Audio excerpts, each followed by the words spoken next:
How much do you spend a year? We don't budget, but it seems to always end up around $25,000 to $27,000 per year for the family of three. Plus health insurance in the low 30s.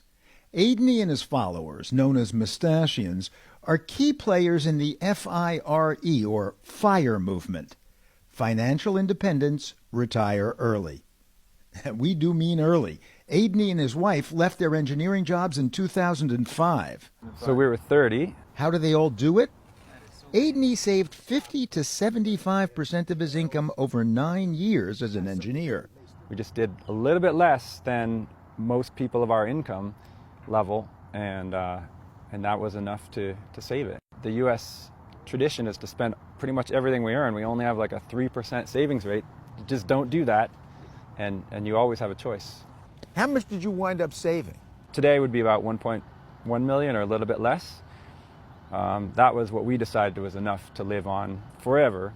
On his blog, Aidney espouses the so-called 4% rule. If you salt away and invest in stocks 25 times your annual spending, you can then withdraw 4% of your savings each year of retirement. But isn't the market risky? Put the money in the broad economy through index funds where you own thousands of companies. Very conservative, and it's going to fluctuate just because the stock market fluctuates. But if you're just taking a small amount each year, you don't care at all about that. Like a stock market crashes, you're still taking your little 4%.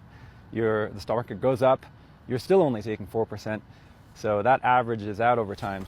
Don't spend money on things you don't actually need, he says.